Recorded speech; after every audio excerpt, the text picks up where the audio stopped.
1. What's up, everybody? My name is Dani, and thank you so much for joining the light side today. Today, we have one of my good friends, fellow competitors, and just all around, she's like my hero. Her name is Jodi Boam, and I'm so excited to welcome her today. She is an IFBB Women's Physique Pro and an IFBB Fitness Pro. She's a contest prep coach, and she's also coming out with a really cool course that we'll talk about later. So, Jodi, welcome. Hi. Hi, thank you for having me. Yes. I'm just as excited as you. Yay. I will match your energy. Beware. Amazing. Oh, and I just finished my Conscious Champion masterclass, and Jodi was a big part of it. She was kind of like my springboard at times. She was a guest speaker at times. She jumped into our conversations with these beautiful mindset pieces about affirmations and about visualization. So I was like, I have to have you on here and get you out to the world and all of my listeners. So I want to just first start off with you. What is the story of Jodi like? I met you at the Olympia, but I know there was a whole story before that. So can you fill me and everybody else in? It's actually funny. When I met you, I was like major fangirl. I was like, oh my God, there's Dani. I was like so scared to even say hi.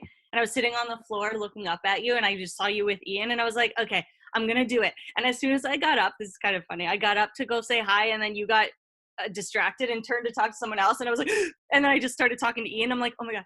It was kind of the funniest thing. So I'm like, it's Dani, and I finally got the nerve to say hi, and then you turn around. I'm like, damn it. Oh my God. We did talk, and it was funny. So anyways, yep, that's when we met. But where with the story of Jodi? I guess it all started, I was a gymnast since I was like 7, and then got into bodybuilding when I had to retire, because back then 17 was apparently really old for a gymnast, right? So I got pushed out of gymnastics and started weightlifting to just stay in shape. And that's when I got introduced to Mindy O'Brien and got introduced to the sport of fitness, and just instantly fell in love. So that's basically straight up history there. That's it. How I got into physique, we'll come back to the details of that, but how I got into physique was through 2012 Olympia. I tore my ACL really bad. I destroyed my knee, and then my comeback was just trying to build back up muscle, which I got, but then couldn't yet do any skills with the injury, and then just got into physique. And then finally, was it just 2 or 3 years ago, I started being able to do gymnastics again, and now I'm back to fitness. So there's a quick brief history of me. Amazing. And how long have you been competing? Ooh. So that was 18, so we're going on 15 years. 15 years competing. Oh, wow. And you started off in fitness. Yes. Yeah, I was 18. Okay. Yeah, in fitness for sure. Mm-hmm. That is so cool. And it's so amazing to see you just go back to the Olympia year after year and just crush it. And so many people that I've talked to and I've posted about you, and they're like, oh my God, you and Jodi working together, that's like two superheroes. So people love you and I know why, because I'm kind of your friend, but now looking at it from an outsider, so many people love you and look up to you for all that you've done. So just thank you for that, and being who you are in the industry, because I think we can both agree that it needs more people like you, just happy-go-lucky, happy to be here.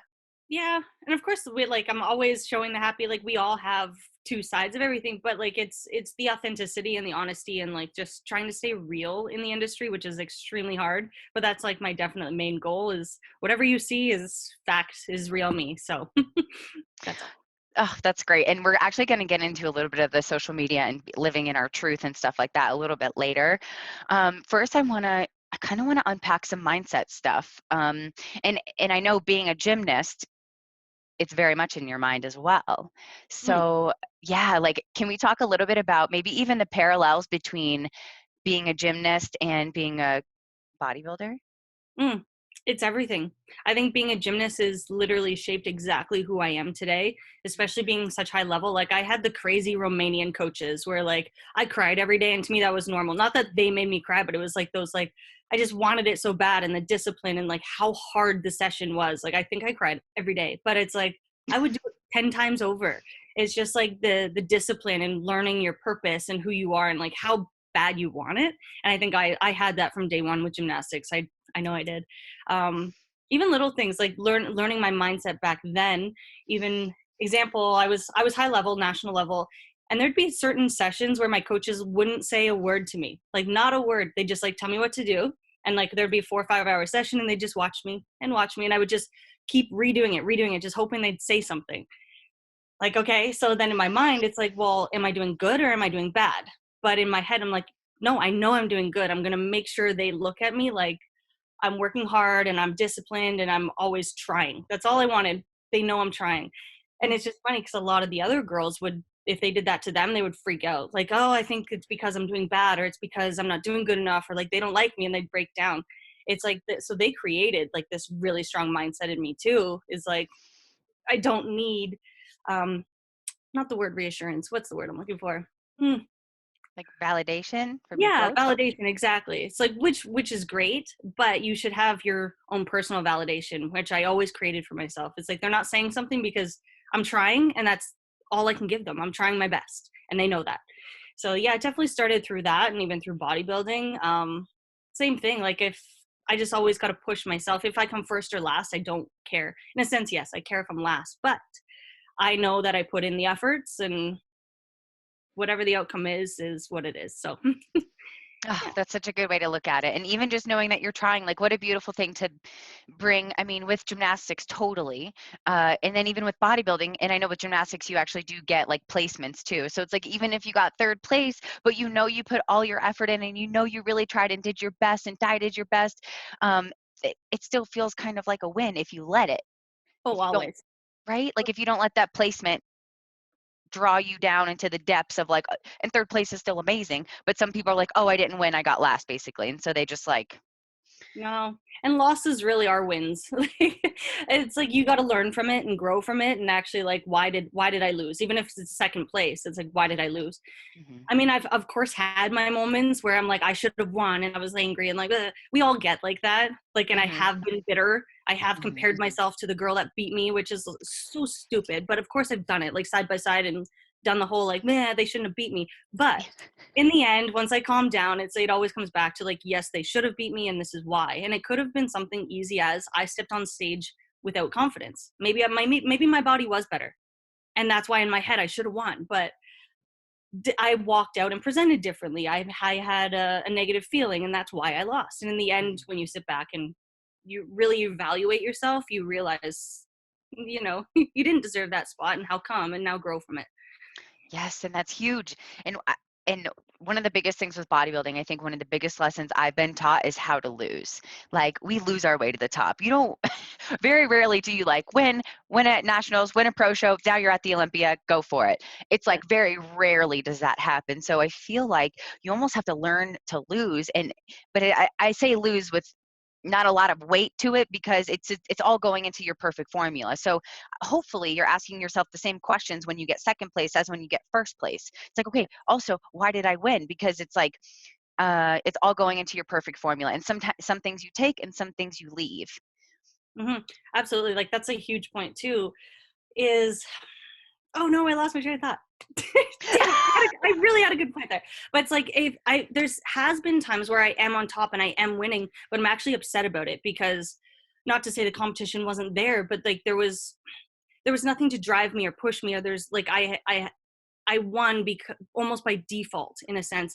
And a true champion hates that. Like, yes, I won, but I'm actually mad that I won because I didn't get pushed.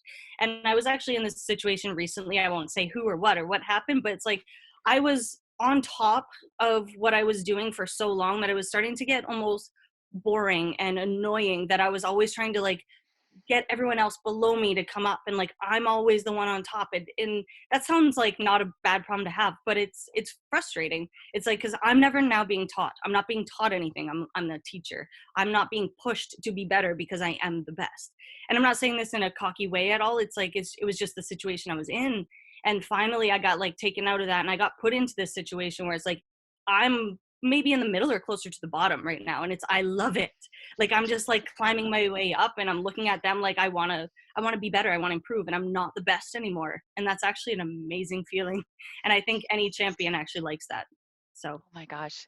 Oh, there was so much in there. And I had a mastermind call the other day, and we talked about like reaching for the top, and some people just really like to strive. I'm one of those people. I like to strive. I kind of like to be at the bottom, starting new. I'm like a sponge, give it to me and I'll succeed. And I don't know, maybe this is what happened with me in the Olympia. Like I got there and I got second, and I was like, Okay. And it's like, I'm sure there were many other things, but it was in that striving and in wanting to get there that I was kind of like, that was like kind of what lit me up a little bit. Hmm. And I also want to comment on the thing that you said about sometimes champions don't like love to win if they weren't if they weren't pushed. I was just writing this lesson in the course Yeah. about how I won an overall, my only overall I've ever won in my bodybuilding career. And I'm pissed that I won it because I had already qualified for nationals. I should not have been in that show. My coaches did it. Everybody, all my whole team were in there. Everybody was in that show. So I entered. I won. I won the overall, and I felt like I had taken somebody's placement away. And I don't think I understood entering into the show the severity of that until I actually was handed that overall trophy. And I was like, Hmm. man, like I don't even deserve this right now. Like I should go give this to her. So that was a big, huge lesson for me, and like not, Yeah. Well, not doing. that's proof, and you see that a lot in the amateur shows. Like they've done nationals, but yet they're going back to level one to collect another trophy. It's like good for you, you're gonna win and whatever, but like, why are you doing that? Like, what's your real purpose? And they clearly just love having the win, and they like feeling like they're on top, but they don't enjoy the climb because they know that if they actually went for the next level, went for the pros, they'd then be on the bottom, and they can't handle that. So it's like true champions. I think like I like losing, not in like I don't want to lose, but I enjoy it. I like learning.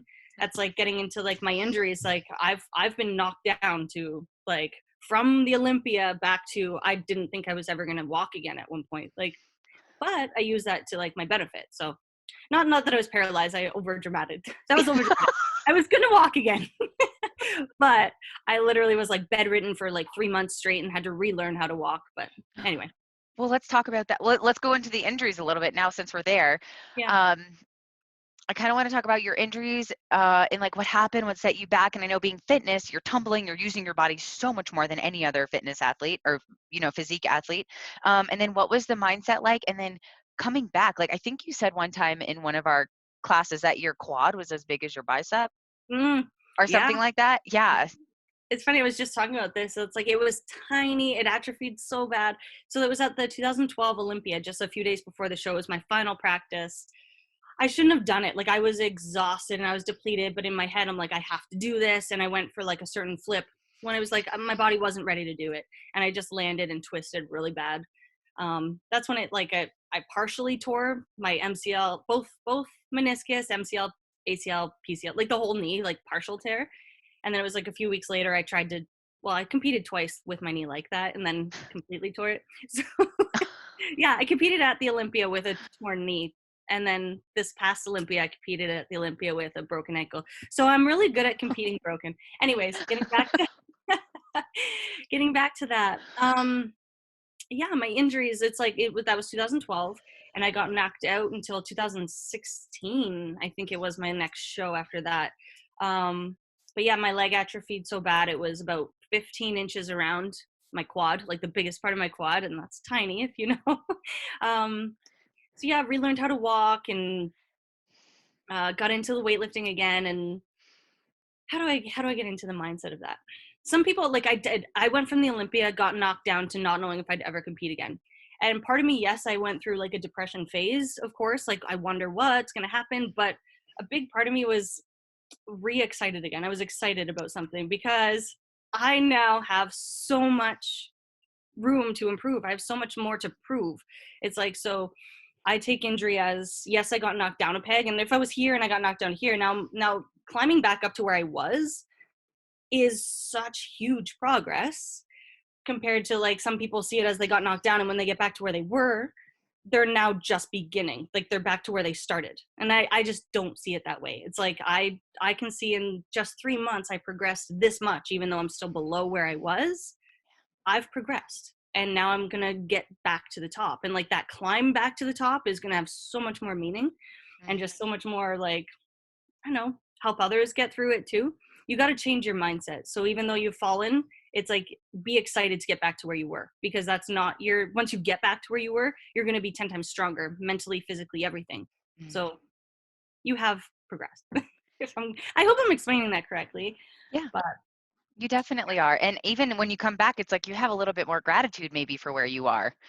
like you're like, wow, like I just had to come relearn all of this again. And like you telling me that you learned how to walk, you had to learn how to flip and had to learn how to do all of the other fitness things that come after walking. Yeah. And also get back into that. That's insane. Yeah, I have some funny videos where I'm like, I got to balance on my one foot for like 3 seconds, and I was so excited. I'm like, look it! And I was just showing everyone, I'm like, I'm standing on one leg, and it was just the most exciting thing.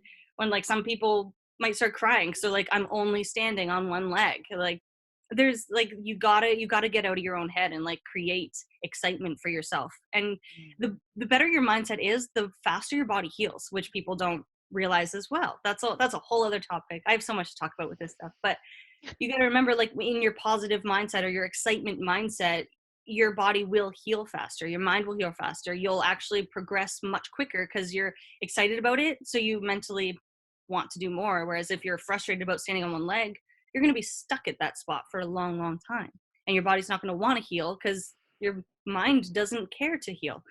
So everything is mindset. Yeah, it definitely is. And when you're down there and you're feeling frustrated, I feel like the universe just gives you more things to be frustrated about. So like attracts like. So if are grateful, like if you're grateful and excited, well, guess what? You're going to get more things to be grateful and excited about if you can just keep and I love the excitement of standing on one leg. Like I really hope people take that into consideration, or maybe people who tear a pec or tear a shoulder, like there's another year. You can build that back up. Like you've done this before, and it's just keeping your mind strong and not letting it. It's almost like not letting it go down into the depths of the thing. Yeah. Yeah. And it just happened to me at the past Olympia too. So just this past September, Yeah. I tore my ankle like really badly. It was massive, black and blue. This is just 2 weeks before. I somehow still got my heels on and got on stage and did my posing. I made first call outs and everything. But then when it went to the routine round, it just like, it hit me like, don't be stupid, don't screw it up. And I was going to do it. Like I was ready to try. But then I talked to Bob Ciccarello, and he's like, just come out on stage and just tell everyone what happened. I'll still let you come on stage. And as soon as he said that, I could just feel this weight lifted. And I was like, okay, there was like this purpose that like, I'm at the Olympia. There's no way I'm not getting on stage. Like I have to. So the fact that he at least let me come on and just tell my story was all I needed. I got to talk to people, and I got so much more respect for that in the end, compared to if I went on stage and just like half-assed it just to do it, compared to me going out and saying, I can't do this. I got a lot more respect for that. So that's the big thing too. Oh my gosh. And that's even braver than competing and then like tearing your whole knee, right? It's like it's even braver to go up there and say, as much as I want to do this right now and I'm tan and I'm ready, Yeah. I actually physically can't. Yeah. Wow. That That was takes a hard, but lot. I'm so glad I didn't try. I'm so glad I didn't try. Yeah, I've done that before. Yep. That's the other thing too, is like realizing so much growth. Like when uh, I'm losing my track of thought. I'm sorry. Move on. It's okay. That's fine. All positive. All It's all positive. positive things. They're just um I actually do have a question around that. So I mean, we're going to talk about visualizing to win, but what about visualizing to heal? Was there any processes that you went through where you like saw yourself and your leg back to like what it looks like, and Oh what was god. that like? That's a that is 100% how I heal everything. And people might think I'm crazy. And when I try to tell other people to heal this way or visualize it, it's hard for people to understand. But I'll lay in bed and even put on like a meditation tape. For example, I had this one that was going through the 7 chakras, and it's like, Oh picture yeah. this color here, this color here. But every time I was picturing that color, I was sending that color and light to my ankle or to my knee. And I was just like healing it. And I was like just sending all this energy and love to that body part. And just like, not even just that, but actually visualizing what it feels like to move the way it did. What does it feel like to touch it the way it used to feel? Like actually get your mind and body to connect to what it was and where you want it to be, and it will actually do that. Because like your mind doesn't know the difference between reality and thoughts. Again, that's a whole other topic. But if you can like visualize your fingers moving back and forth, your brain waves and your body's actions don't do anything different. Your brain doesn't do anything different thinking about it versus actually doing it. So if you Mhm. can mentally visualize a skill or visualize healing, your body is trying to do that. So I don't know. Hopefully that makes sense to everyone. It You do have does. to visualize. You have to see, smell, feel, think everything you want it to do, everything you think your body should do, and it will get there. Yes. So, Just like if we're winning, just like if we want to visualize the win on stage, visualize yourself healthy and healing, and like put like energy goes where your attention is, or whatever the saying is. But mhm, basically, the what you focus on, it will happen. And if you're focusing on never walking again, like that could have very easily, you could your career could have been done after that, but you didn't see that. Like you saw yourself back on stage and doing everything that you used to. You didn't see yourself throwing in the towel and being like, whatever, I'm just on to something else now. yeah, you can't believe in the negative thoughts, or your body will follow the negative thoughts. It's so true. It's like that story where like people talking into a glass of crystals, and if you talk nice, like you're a beautiful glass of water, and then you say to the next glass of water, you're an ugly piece of crap, and then you put it under a microscope, it's like, it's true. The one water that you talked nice to is actually blue and beautiful and crystally. You put the other one under the microscope and it's literally has like black in it. I know that sounds crazy, but it's fact, it's science. It's the way you give energy creates energy. It's like your thoughts, your mind, everything works like that. So yeah. Yeah, Isn't it's it just a interesting? it's just a transfer. It's just like a movement. Like we're literally just moving energy around. And I love that you brought that up. And have you seen it done with rice? No, I don't think so. It's really cool. So I think it's called Dr. Emoto. I might be saying that name wrong, something like that. Hashimoto is a disease. I think it's Dr. Emoto. But basically, he did the same experiment with rice. With one box, he like talked, and I think it was cooked, and he put it in Tupperware, and he's like, I love you, you're awesome, thank you, rice. The other one, he was like, I hate you, you're ugly, whatever. And then the third one, he ignored. Hmm. And if I remember correctly, I think the ignored one rotted the fastest. The one that he said, I love you, didn't change. And the one in between, that the I hate you rice, was like actually did start to rot and turn a color, which I thought was crazy. And I really wanted to redo that experiment. Yeah. And they did this with music too. And when they did it with music, that was incredible to me, because they played music to this water and froze it. And there's all different kind of beautiful universal frequencies. A 5-3, what is it? 528, 432.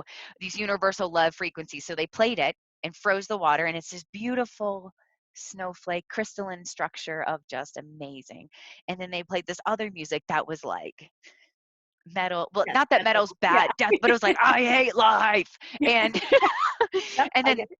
that froze like a big hole. It was like a cave of ice that was like, ooh. Hmm.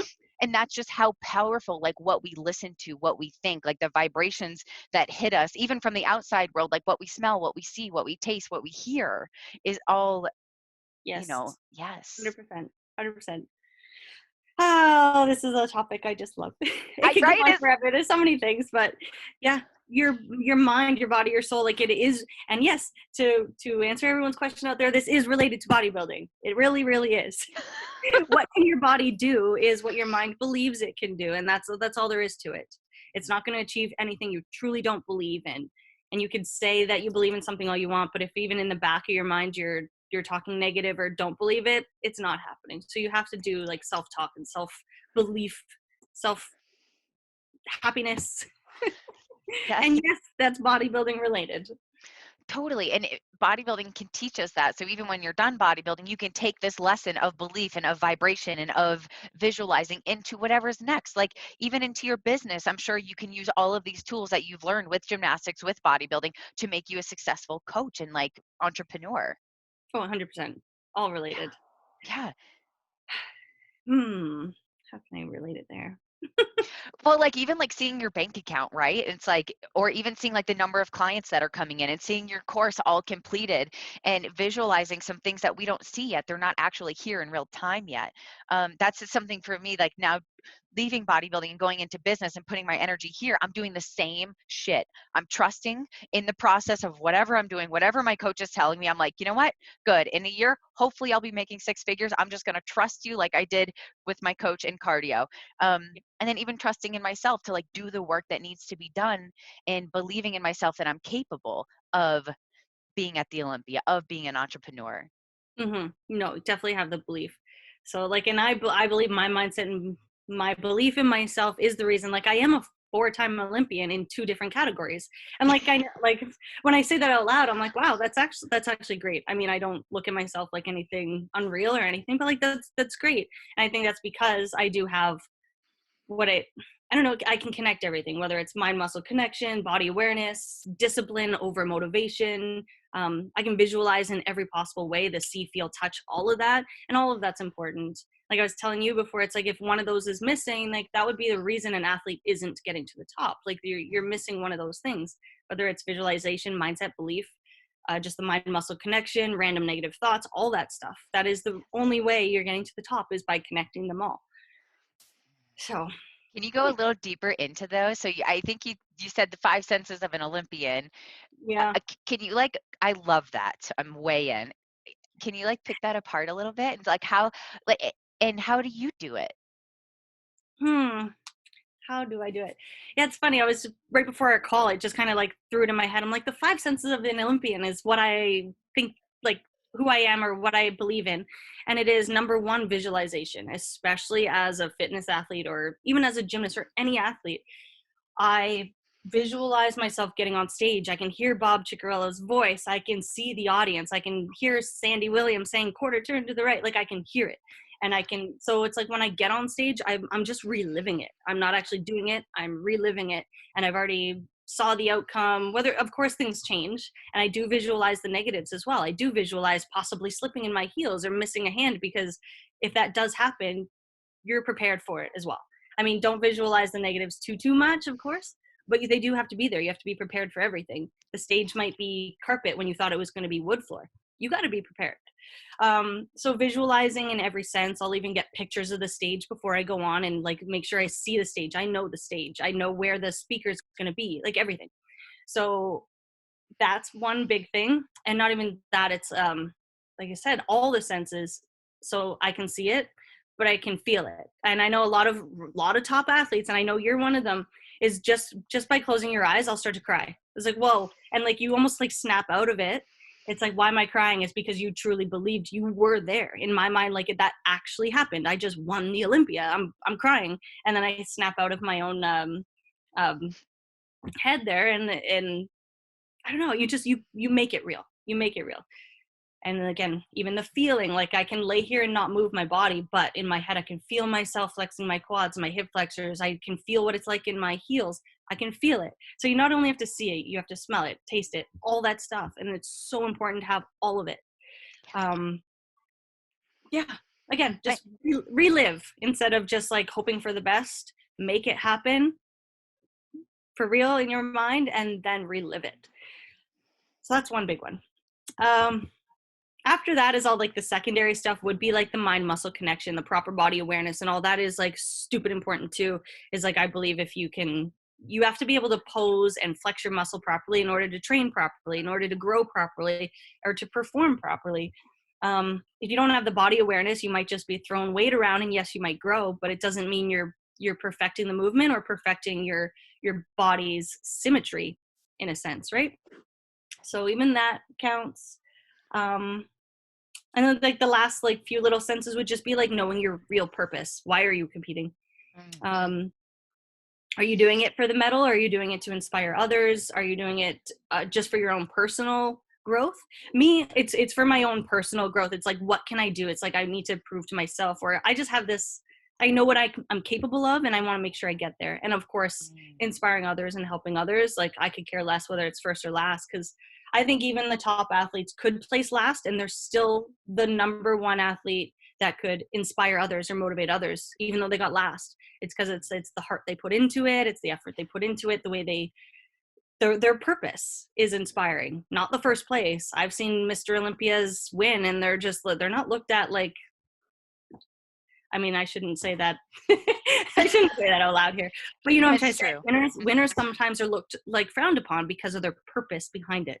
So you got to have the right purpose too, to inspire and help, not just be selfish in your winnings too. Yes. So yeah. And then believe in yourself. Number 5. Believe it. Oh, that might even be like the biggest one, or like the underlying kind of, that's even like, I think under your purpose, that's how you train, like believing in your, like, why would you train hard if you don't believe you're actually going to win that thing? But if you believe you have a real shot at winning the Olympia, you better freaking believe that it's going to be the hardest training prep that you've ever done. Like, it's you go to a different place because you're like, I literally have a shot at this thing. And sometimes that that can be the missing link between a second place and a first place. The Mhm. belief is, and like, why even try? Really ask yourself, like, do I believe I can achieve this? Because if you don't, why would you put yourself through the dieting and the prep just to be disappointed when you get second or last if you don't believe in Right. it? Right. And whether it's even because of, and you don't need to believe you're going to win a pro show too, because a lot of people get their pro cards, and be realistic. You might not be an Olympian athlete. That's okay. But you Yeah. can look at yourself as, I believe I can get first call out and get fifth place. If that's a win to you, believe it. And like a fifth place, a first call out is such a win. You don't need to win. You find what your win is and find that purpose, and your goal and your strive is even an eighth place. Like that could, at a pro show, at New York Pro Show. Imagine you got eighth place at the New York Pro. Good for you. Like, Yeah, and yeah. believe that you can do that, and be realistic with yourself. Right. So like if you're not a first place athlete, that's okay too. But your Yeah. first place is eighth. Believe in that and train for that. Yes. So yeah, you have to, yeah, the belief is everything, 100%.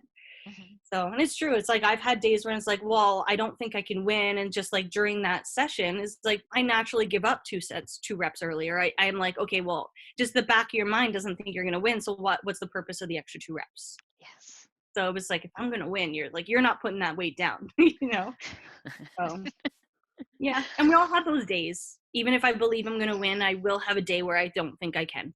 And hey, that's part of the climb, right? So, Yeah, that's all part of it. And I thought about this term when I was competing, stay in the belief. So some days, kind of try to stay there, even when like maybe your weight doesn't drop right away, or, things don't happen perfectly. It's like staying in the belief, even when the moments get hard. I think that's when it really matters, because it's easy to believe when your weight is dropping off and you look amazing and like you don't have any injuries. It's like, that's when the belief is easy, but can you believe when it's hard? mm, mhm, Yeah. 100%. I just thought of like 5 things there. Now I lost it again. I warned you. I warned you. I quickly lose my train of thought because I have so much going on in here. I wrote it down. We're similar. Yeah. Oh, it was like about business, even like self-talk. So we can almost like bodybuilding business. Like Mm. this 8-week program I was telling you about, I just launching this 8-week fitness program May 18th. So it's just in like a week and a half. Ah, I would say it was only like 3 days ago. I was like, I'm not doing it. I haven't advertised it. I'm not doing it. And I can only take 15 to 20 people max just to fit on my screen the way I want it to. mhm. And literally I was writing my business coach. I was like looking for help. I'm like, I can't. And I couldn't visualize it. I couldn't see it. And I was about to quit. And then I was like, you know what? Just send off this email, send out one post, see what happens. I sold 10 spots my first day, and I can only sell 15 to 20. I'm like, okay, Oh, like I knew deep down, I'm like, I could do this and I could sell it out. I know I can. But then I had this doubt where I'm like, it's not worth it. What if no one signs up?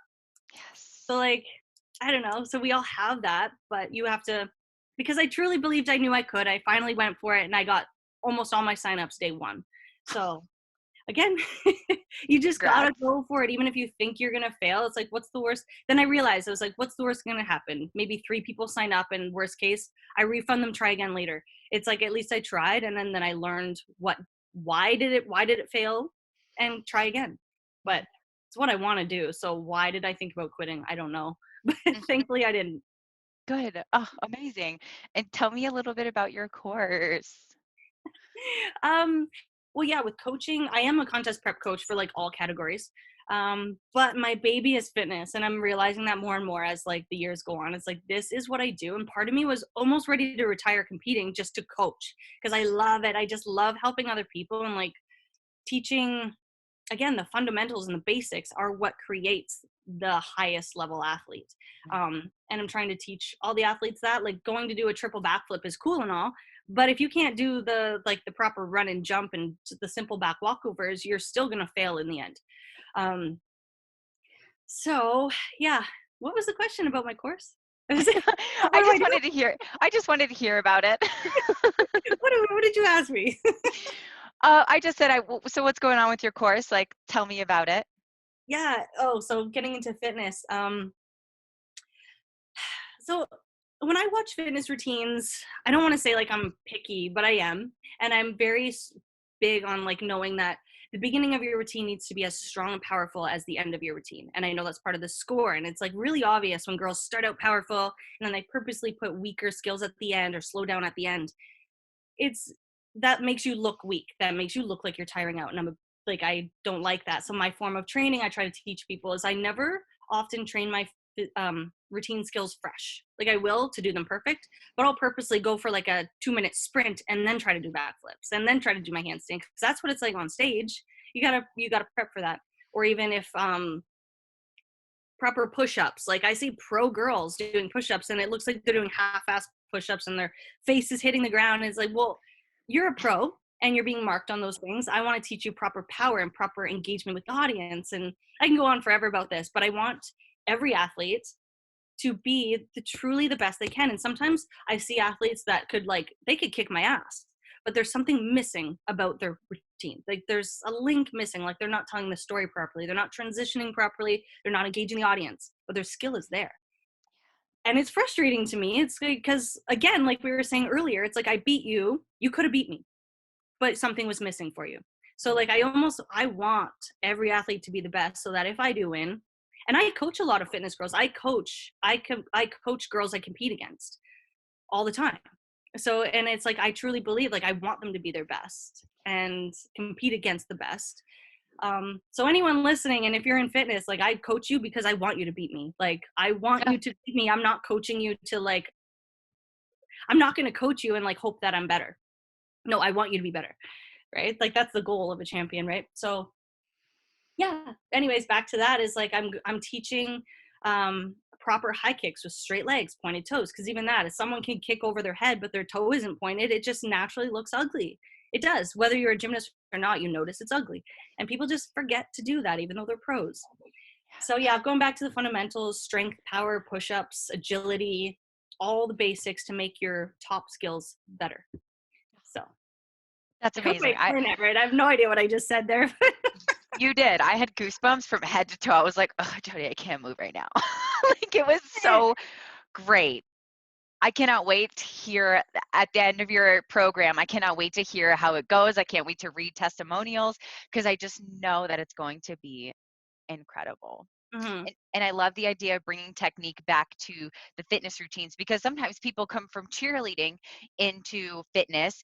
And I was a cheerleader. My form was not technical. Like I could do it, I could flip, but I don't know that it was always pretty. And if I went up against a gymnast, like you can just tell everything is calculated and in its spot. And it's I'm really happy to hear that you're bringing this to the bodybuilding industry because I think it's really going to help people even with injuries, with their placing, with their confidence on stage. I think it's going to be just such a well-rounded, amazing program. Oh, definitely, yeah. And it will help your weightlifting too, because again, going with form fundamentals like proper rehab before you start training. If your mobility is improved, your range of motion is then improved, and therefore you can increase your muscular strength and endurance. So it all goes hand in hand. So excited. Oh, I'm so lit up over this. I can't wait for you.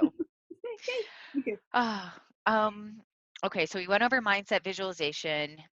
Um, one other thing we talked about earlier was social media stuff. So I know before we've kind of been making parallels between gymnastics and bodybuilding, bodybuilding and business. So now, when did you like start to become kind of a business like entrepreneur? And were you always? And now it's just like, hey, I'm gonna really do this. Yeah. I've always had like side jobs. I was a waitress. I was even a plumber at one point, like just trying to make money. Like So I did cute. everything. But I always coached on the side. But it almost happened by accident. People would just email me like, hey, can you help me look like you? I was like, sure. And I would just like collect an e-transfer and make a plan. And it wasn't until like, I'd say maybe 2 years ago, I was like, it was a full-time job, but it was still a hobby to me. And I didn't know that it was becoming a business. And finally now I'm like, okay, it's a real business. I'm doing things properly. I forget the question. No, I did it again. And I don't even really know if I asked a question, so it might even be my fault. Oh God, where am I taking this? Yeah, so business and bodybuilding, and like, what is it like to almost like identify now as a coach, as an entrepreneur versus like, oh, this is a side hustle. Hey, if you want to diet, I'll send you a little plan to follow. Social media, right? Okay. Yes. Now I got it. Remember, Instagram. Um, yeah, transitioning from like athlete to business person, even online, in a sense. Ooh, this is a big topic with social media. Okay. With bodybuilding business. Okay. Sorry, everyone listening. Let me gather my thoughts. I think with this, it's like so many people start really validating themselves, sadly, these days over how many likes they get, how many followers they have, how many comments they get on their pictures. Um, and it's like shifting identity is a big thing and really, really hard for people.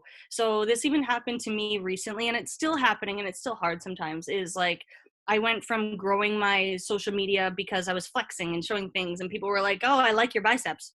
And to me, that was like, cool, I'm getting attention. People like my biceps. And then switching over to even just posting more gymnastics or more business stuff, for like posting that I want to actually help you. We're talking about mindset.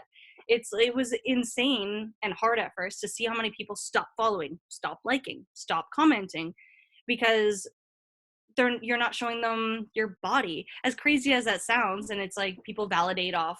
I posted a picture of my abs and I got 1,000 likes, and then I posted something about how I'm having a good day and my mindset's great and I want to help you, and all of a sudden I got only 20 likes. And it's like, well, it really screws people's minds up, thinking, well, okay, well then I should be this person posting my body and not this person that's helping people, because that's what people are looking for, quote unquote. And that identity shift is huge. It's very, very hard. But I've come to realize finally, like, I've lost thousands of followers, but I've also gained hundreds, which isn't the same, but I've lost thousands, gained hundreds, but for all those hundreds that I have gained, those are people that I'm truly helping their lives. I'm touching them. I'm improving their lives. They watch me because I'm able to help them in one way or another. Right. Whereas like the other people I've lost, or the people they've stopped liking, they're just looking at me because they have a bicep fetish or something weird. And and for whatever reason, that is hard to handle at first, but I don't know, you got to be okay with that. You really got to be okay with that. And the other thing too is, most of the time, somebody that truly likes you and is inspired by you, for whatever reason, they're also the ones not liking your picture. They're not the ones commenting. They're not DMing your inbox, because they're almost, I don't want to say intimidated, but people that look up to you don't often comment or like. And I don't understand why, but I'm guilty of it too. But and then it's the worshipers or the haters, they're the ones liking. So sometimes the less likes and less comments maybe is actually a benefit. It is maybe a good thing too. So try not to validate yourselves on your likes and comments. And I deal with this a lot with all my clients, a lot. They don't know who they are because of that stuff, and it's sad. So That was so helpful for me. hopefully a lot of people, you got to just think like, Yeah. yeah, a loss of 100 likes, but that one like, I don't care if 100 people like my biceps. If I'm able to help one person and not show off my biceps, I know I keep using that reference, but that's way better. That's more validating for sure. Yeah. And it feels better for you as the poster, as the person who is, going in a different direction, like really posting with your heart versus your body. So it's like almost two different things. And with Instagram, people don't really like that. Like, people are there to look at whatever it is. And it can be really heartbreaking and like somewhat earth shattering. And even just talking about this is really helping me right now. So going from like little monster to light Mhm. side, I lost like 20,000 followers, maybe more. Yeah. And I'm like trying not to let that bother me. But because I'm putting a lot of energy forward and I'm really using my heart to like post and to write and to help people, and not necessarily my body or my butt, or my biceps. And then I'm like losing a bunch of followers and like likes and like, but I will get a comment in my DMs, or I'll have someone reach out to me and they're like, I loved you as Little Monster, but I love you so much more now. And like, I'm like, oh, that's all I needed. Like, fuck the 20,000 people that left me. That's the one. And people don't know how much little comments like that mean to people like you and I that are posting and like really vulnerable, and you have like a substantial following, and you're trying to build a business and make money and really help people. Hmm. It's like those little comments go so far. Oh, 100%. Yeah, and it's like I mentioned, it's an identity shift, which is hard for people. So you're dealing with that. And but the funny thing is we're technically not shifting our identity at all. We're just finally brave enough to come forth of who we really are and be vulnerable, right? So it's hard to actually then see that I'm showing you who I really am and losing followers and likes. Ooh, like that hurts. Like, yeah, that's a stab. It's like this is who I am, but yet nobody likes me. Whoops. So I'm gonna go back to the fake me showing my biceps. So, but you got to remember the vulnerability and like the people who truly love you and like that you're helping is that is your identity, and just continue with it. And that's what's going to make you grow in the end. You keep being someone fake or just looking for the likes. There's no purpose behind it. And you're like, what about when we're done bodybuilding? What about when the business, what about retirement? I know that seems crazy because we're young. Think about that. But hey, I can't show my biceps for years, right? That's not going to happen. So Yeah. I don't know. Be who you are. Your identity shift isn't actually identity shift. Be brave enough to be who you are and be okay with that. Uh, Easier said than done because I'm still guilty of looking at my likes like, oh, no one likes me. I'm still guilty of it. But it's okay because like you said, that one comment or one DM when it's like, oh, I really needed this today or that really helped me, that's what matters. That's what yeah. matters. And that's who you wrote it for. Those are the people that you wrote it for. Mm-hmm. Definitely. So when I retired, I don't really want to flex my biceps anymore because I don't really work out my biceps anymore. I do a lot of yoga and I do like stuff outside and shit now, which is great. Like that's fine. But it was a big, huge identity shift. Like I changed my name, changed what I did, and like I'm still. Now I'm starting to come into this new light and be like, wait, I really like who I am. And if you don't like who I am, well, you can just go, Mm-hmm. even though it hurts a little bit. But the people who are leaving, you don't really want following you anyway. And people kind of keep telling me that. I think maybe even you told me that. It's like, well, the schmoes that want to go and worship somebody else's biceps, they can go over there. And whoever wants to stay and listen and be with my tribe, you can stay, and I'm happy to have you. And the ones staying are the ones making you money. And I'm not saying like money's everything, but it's like the purpose. We are building a business and we're building a business to impact people's lives. And I always think like Yes. even my business coaches are the ones that taught me this. It's impact over income. It's like, yes, or Mm. is that how they said it? Something like that. It's like, but the more money we're making, the more impact we're giving the world. And that's hard to accept too sometimes because I'm not money driven whatsoever. And sometimes I'm like, I'll coach you for free. Like I do a lot of free coaching, but then I forget like that actually undervalues yourself too. And I'm slowly learning that it's like it's devaluing my own self. Mhm. But yeah, and the more money we make, the more impact we're giving, and the people that are following us are ones we're impacting, therefore making income. So, so yeah. That's Unless you're so doing good. all the like flexing for money thing, that's a whole other thing, and all the power to you guys. But other than that, the actual business side, we don't need those likes. We need the Yes. impact likes. Yes.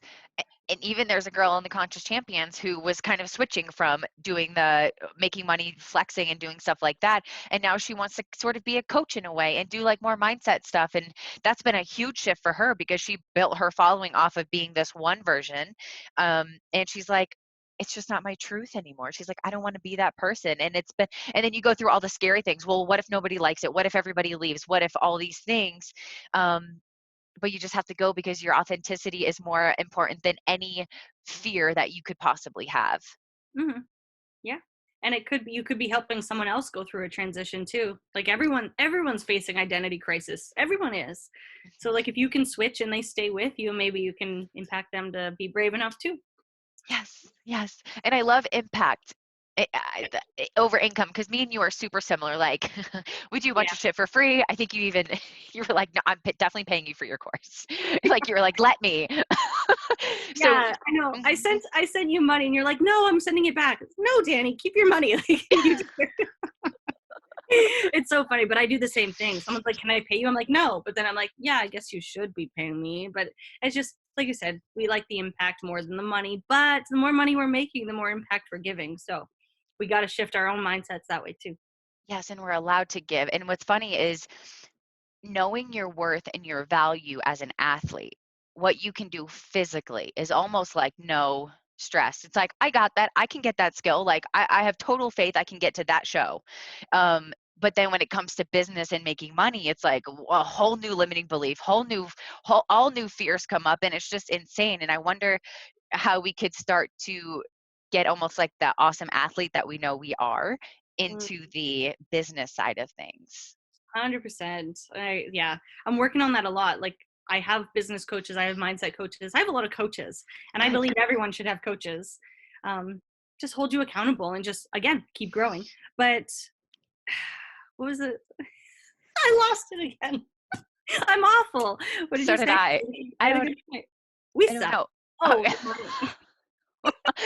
Oh yeah, like your self-worth as an athlete. And I realized this like when I started doing yoga, and I'm like, all right, I could do handstands. Like I can get that. I have no problem, even though I'm not super flexible, like I can get there. yeah. But with the business, it's almost even hard for me to visualize what the top Yeah. of that looks like. Like what does the Olympia of business even look like? Yeah, and that's what my business coaches are saying too. And my mindset coach is like, well, I can envision my entire 20-week prep from week 20 down to peak week. I can visualize it. I can see the future. And business, I'm like, duh, I don't know what's tomorrow. Like, I can't see it. So I'm really, really working on it. Um, yeah, yeah. That's a hard one to switch over to, but we're trying, right? We're trying. There was a time where like you were doing your first fitness show. And there was a time where like we didn't have it all figured out yet. We didn't have the prep dialed in or the routine dialed in. But guess what? 20, 25 shows later, you're teaching people how Yeah. to do what you do. So we're at like our second show. We're like figuring it out. Exactly. Um, so speaking about your coaches, what are some of the lessons that you can take away from even like your mindset coach? Like what's been really helpful for you? Self-talk. Oh, anyways, anyone wanting to know, it's Brenda Johnson.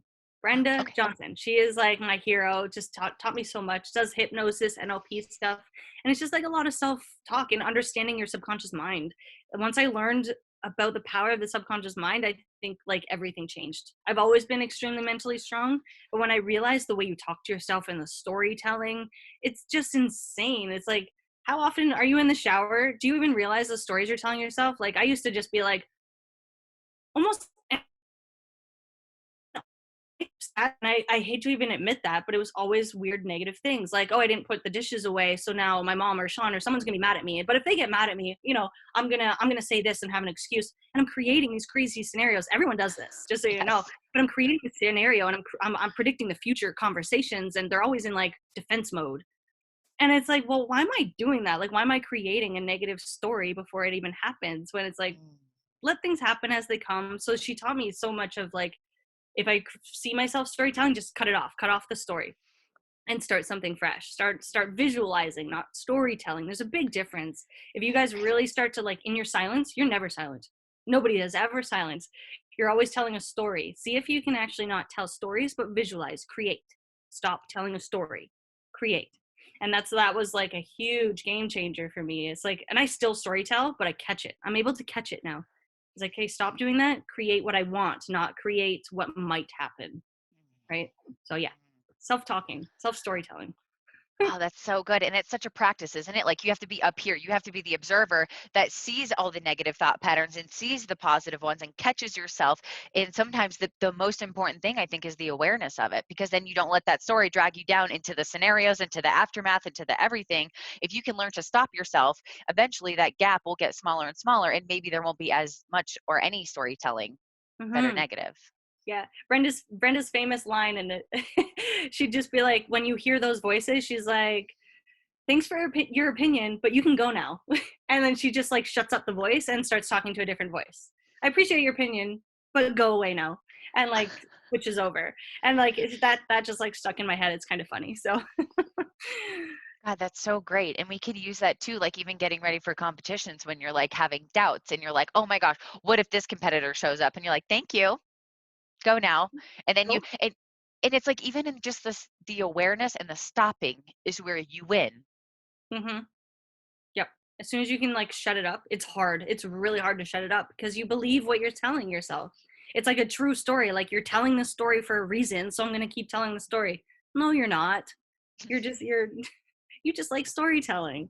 It's really hard to shut off, but I'm finally mastering it. It's taken years. I've been working with her a while now. It takes a long time, but I've mastered it. Like, I can shut it up. Like, shut up. And I talk to myself. Good. Yeah. Um, it reminds me of meditating.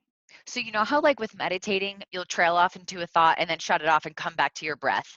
Or it's the going and the coming back that's the practice of meditating. And then it's even the practice of the self-talk. It's like the letting it go that way and then coming back to the moment. Mm-hmm. Yeah, definitely. Exactly like that. And I used to not believe in meditating. I thought it was the stupidest thing. I've only just started, not even maybe a year and a half ago.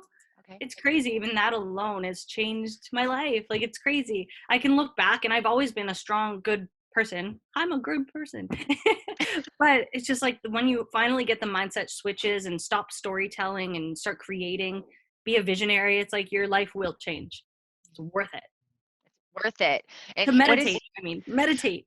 oh my God, meditation has been paramount for me. Like it's what I preach. I'd love to teach it. I'd love to get certified and go to seminars and do like I'm freaking in and I'm sold. And what's amazing is I was doing it when I was bodybuilding. Bodybuilding was like my teacher, my spiritual connection. I was doing it then to win. I was doing it for a purpose. And now without a show or without any, like I have business stuff going on now, but it's more so like just for me. Mm-hmm. Like the You meditation know, has been for you know how me. good I sleep now that I meditate? Oh my gosh. I just like meditate my way to bed. I'm like, good night, and off I go. What's your meditation and visualization routine look like? I listen to tapes. I actually have Brenda make me customized tapes, and she like talks to me. I put headphones on and she talks to me. And usually by the time I fall asleep, it's then when she's telling me certain things that then get plugged into your subconscious mind, and it's brilliant. Again, I thought it was like woo woo and stupid at first, and I just gave it a chance. And now it's like, I can't sleep. Like, I love it. I sleep so good. It's just because your mind wanders at night, and your brain and your storytelling continues throughout the entire night into your morning, whatever you're thinking about at night. Sometimes you may not realize it, but it's true. So now that I actually like shut my brain off and listen to all the positives, and it could just be like her saying, oh, visualize you're walking through the sand on a beach, and now you're laying on a chair and you can feel the sunlight on your chest. Now you can feel the sunlight on your toes, and like I literally can feel it. And it's a practice too, because now you're learning to visualize and feel and smell. So she'll even say, now you can smell the burning hamburgers, and it's like I literally can smell it. So you're learning how to visualize and put yourself in a hypnosis state. And then once you're in like that deep state and you're visualizing and you're so relaxed, you just pass out. You're just out cold. But the fun part is when you're like the voices you're hearing and the talking is still going in your mind, like it's and extra strong. So your subconscious mind's collecting it all. And so that's what I do. I love it. That's amazing. She's great. Yeah, she is. And she has a podcast, right? You sent me Yeah. one of her things. Okay. So if anybody listening, if you want to find Johnson? Yep. Brenda Johnson. And her podcast is the Limitless Life podcast. It's awesome. Oh my gosh, I'm going to have to listen to that. Yeah, you connect because you guys got very similar like mindset. She teaches, but you have the mindset and that she teaches. Oh my gosh. I would love to even just learn and be a sponge, and just hearing some of the things that she's implemented for you, I think would be so just helpful. And I'm just like in this sponge mode. Like I want to be a really good mindset coach. I want to just like help people live happier, better lives. Mm-hmm. So I want to get me some Brendan Johnson. Oh yeah. Well, her main thing is she's actually a money mindset coach. She teaches how to create self-worth. But like I do a lot of other things with her because self-worth is like, it is bodybuilding. It is believing you can win. It is all this stuff. So I work with her on all that, but she's actually a money mindset coach, which is crazy how many people don't believe they're worth what they're making or worth what they should charge. It's big. It's huge. Especially through COVID, my money mindset was like plummeting. I was giving away everything for free, and I was like discounting everything, and I was like just not even invoicing people because I'm like, nobody can afford it. Well, in the end, that's kind of not my problem. As much as I want to help, it's like I still need to, I don't know. We still need to know we're worth the paycheck. That's all. Yes, that is the thing that has been loud and clear for me lately is self-worth. And I have a low self-worth. Like I give stuff away for free. I do discounts. But it's like building up that self-worth out of competing now. Mm-hmm. You know, it's like I'm starting all over with like who I am and what I do and what I'm building. So it's kind of reassuring to know that I'm not alone in that. Mm-mm, not at all. Because nobody talks about things. Nobody admits when they're low. That's the other social media thing is like we look at everyone and like, oh, they're doing so great. Well, like they're not telling you when they're crying, and they're not telling you. I had a huge talk with my athletes about this. Like the one girl told me like after a Zoom call to me, she was doing amazing. I'm like, she's doing so good. Her mindset, like she's super happy. And then she texted me. She's like, oh, I'm laying on the ground crying right now because everyone's better than me. And I don't like what? It's like social media is like such a liar. It's such a liar. And a lot of people, even me included, sometimes the people you're looking up to are actually pre-posting things. So I could be like, oh, today I'm doing this and I'm posting a video of my back workout and I'm having a great at-home workout right now. It's like, no, I filmed that 5 days ago and I've been lazy ever since.